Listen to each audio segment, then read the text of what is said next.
Hi guys, James at Rampant Lion Reviews again for you today with another beer review. For this one we are going to head up towards Stockholm. We're going to go to a little town called Arlandastad, and this of course is home to Sigtuna Brygghus, and we're going to have a taste of their East Coast Paleo tonight. And this is actually one of the most popular craft beers that you'll find in Sweden. It's actually really quite easily available, so I thought it'd be a nice one for us to try, and it's probably one of the more easier ones to find if you go abroad as well. They are planning to expand and increase their exports, so hopefully you'll see this beer in whatever country you're watching from in the fairly near future. But anyway, as always with my reviews, I'll tell you a little bit about the company. Just fast forward if you want to go straight to the tasting. All of the usual websites are in the video description below. The link to the brewery website, my other reviews that I'll do from Sigtuna soon, the Facebook page for the channel, and also the Untappd. So feel free to check out all of those and connect with me in whatever way you wish. Always interesting to hear from you guys. But anyway, Sigtuna Brygghus was founded in 2005 by Peter Force, and he was joined in the early stages by David Meadows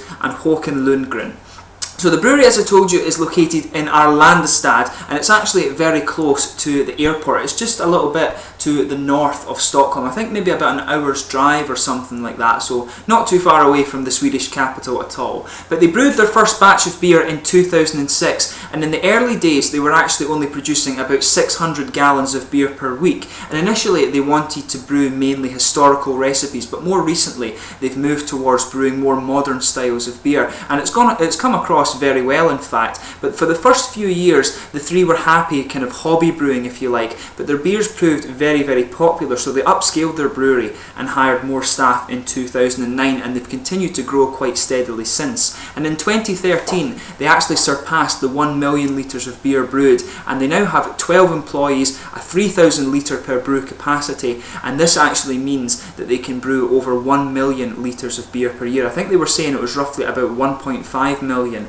at maximum capacity. But the brewing team are 4 men strong, and they're also expanding further to meet planned demand for their export beer. They're really planning to expand the brewery quite heavily over the next little while. They were saying that they hope to produce 5 million litres of beer per year by 2017, so quite an impressive upscale in that. But the brewery, the actual Sigtuna Brygghus where the beers are brewed, is also home to the St Erik's brewery, which is run by Jessica Hidrich, and she's been a guest brewer there since 2010, and they also brew some of the Mohawk brewing beers as well in Arlandastad. So quite an interesting brewery, and it's quite interesting that they get a few of these gypsy brewers going in there as well, so pretty cool in that sense. And they also were brewing some of the Evil Twin beers as well, I saw on Rate Beer. So quite a cool brewery this one actually, and probably, as I say, one of the better known ones from Sweden. But they do have quite a good range of beers. They've got their year-round range, so in this range you have the East River Lager, the Organic Ale, East Coast Paleo, which is this guy here, Weizen,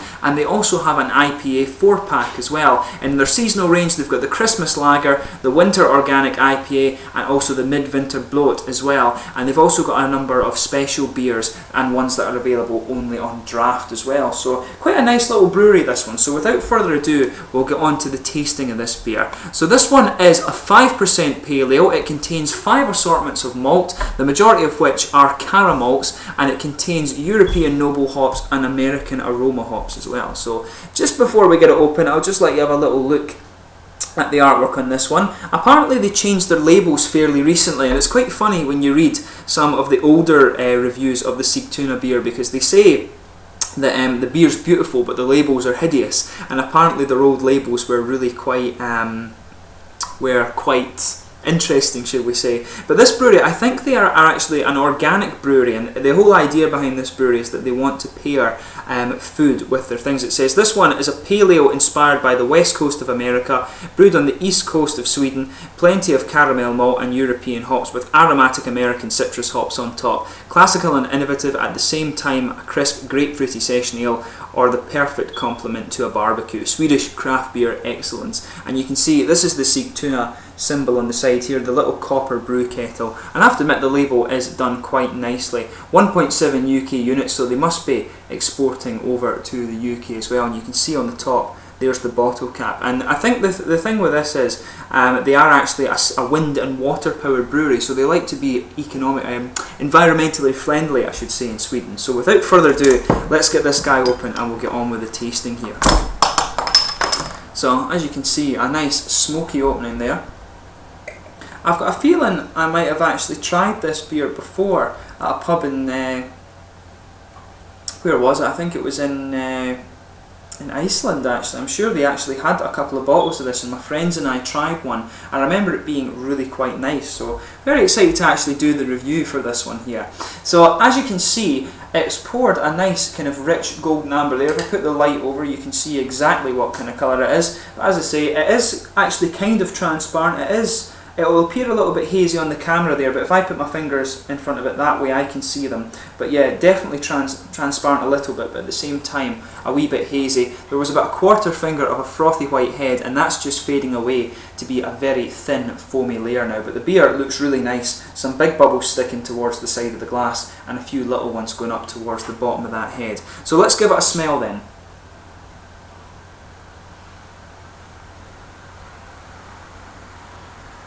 So yeah, as you would expect from the Pale Ale, the American Pale Ale, it is quite a hop-forward aroma. There's a good bit of sweet caramel malt in there, a little bit of biscuity character as well, some kind of bready graininess in there, and that's, you can really smell that underneath. That underpins the beer quite well actually, but on top of that it is quite hop-forward. I think there's a nice bit of orangey citrus character coming off this, and there is a bit of sort of tropical fruit as well. Maybe just a little bit of grapefruit coming out of this beer. But I think the fruity character, the juicy character that's coming off the nose here is mainly an orange citrus. There's just a little bit of that grapefruit note. But there's a nice grassy and floral hop character coming out of this one. That's the main component of the beer, is really that, or the aroma is really that floral and aromatic hop there. When they're using American bitter hops, I'm guessing that there's probably Centennial in here. There's maybe a little bit of Cascade as well.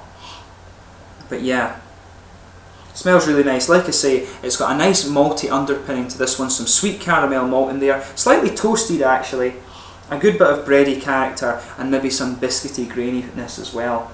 But it smells really nice. On top of that, there's a bit of floral aromatic character. That's the most prominent part of the hop aromas on this one. A nice, sweet, juicy orange character coming off, and just a little bit of that tropical grapefruit. So anyway, without further ado, let's get stuck into this guy. So this is the East Coast Pale Ale from Sigtuna Brygghus, which is up in Arlandastad near Stockholm. Skål.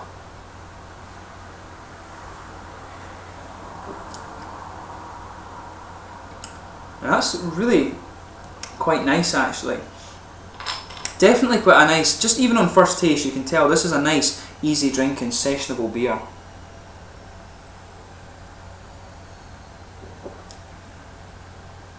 It's really nice.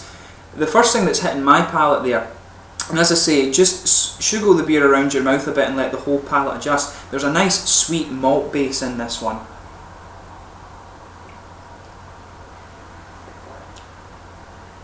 So the middle of your palate is just blanketed with a nice bready malt character in there, and on top of that, if you go right down the middle of the tongue, you've got a nice sweet caramelly flavour in the middle of your palate. As you move a little bit further out, there's a bit of a kind of cereally, grainy character, and it is slightly spicy actually.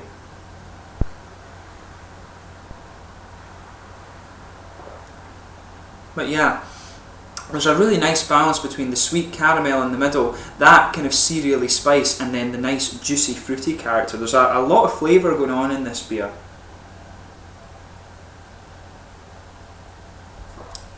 So yeah, I would say that there's a good bit of kind of bitter hoppy character comes out a bit later on once your palate adjusts as well. But like I was saying, in the middle of the palate it's just blanketed with this nice bready malt base in there. You can taste a little bit of a kind of pale malt in there, but there's a lot of sweet caramel just down the middle of the palate. As you move a bit further out, there's a bit of grainy and biscuity character, a bit of biscuity sweetness, and there's also a good spiciness, I think, from that from the cereal character in the malt base too.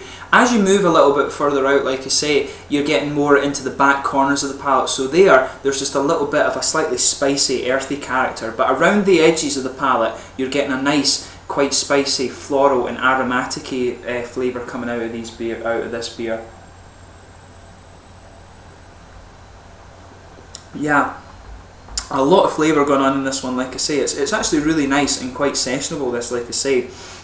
The fruity characters in this beer, when you move around the front curve of the tongue there, it becomes a bit smoother and more grassy. It's really on the kind of sides of the tongue as you come forward. You get a bit of the dry and bitter, aromatic and floral characters of this beer, but around the front edge of the tongue it is a bit smoother and a bit grassy. And just behind that you'll feel this little kind of oily part on the palate there, and that's where some of these fruity characters are coming out. So there's a bit of a citrusy orange in there and just a little bit of grapefruit in there. You can get just a little bit of that kind of slightly sour flavour that you get from grapefruit.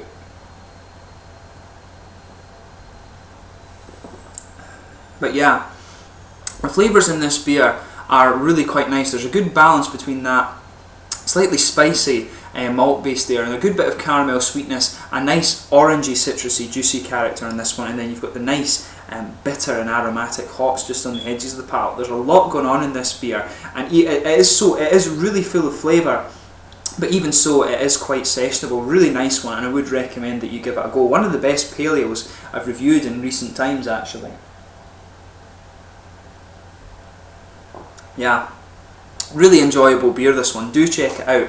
In terms of the mouthfeel, I would say kind of light to mid-bodied is a fair description for it. The carbonation is quite smooth. It comes in with a little bit of an attack, and that does help bring out some of the bitter character from the hops, but at the same time the beer is slightly oily, and that helps a little bit with the caramel flavours and a bit of the orangey citrus flavour that comes out too. There's a good bit of sweetness from the malt, and there's a good bit of bitter and dry character from the hops as well, and there is a wee bit of dryness from the kind of spicy flavours that are in the malt base too. As I was saying, there is a little bit of a cereally character to the malt base in this one, which is really quite nice. So overall, this is a really nice beer. It's one of the best paleos that I've tried in quite a wee while actually, so if you enjoy the paleo style, particularly the American paleo style, then definitely give this guy a go. Really quite an interesting beer, and hopefully I can review some of the other Sigtuna ones as well. I've seen the organic ale, and I think that's the only other one I've seen, so hopefully I can come across some of the Christmas specials when they appear, and hopefully that IPA 4-pack that they do as well. It'd be really nice to review some other beers from Sigtuna. But anyway, as I say, I hope you've enjoyed this beer review. As always, please let me know in the comments section below your own thoughts on this beer if you do happen to have tried it before. To my Swedish reviewers, please let me know some other beers that I should have a go of. Always interesting to try beers, especially since I've moved here to Lund in Sweden now. Some of the Swedish beer is really top drawer, but as always, let me know your own thoughts on this beer. I thank you for watching my beer reviews, and please, until the next one, like, subscribe, share, all the usual YouTube stuff. I hope you're enjoying the Swedish series of reviews, and slange just now.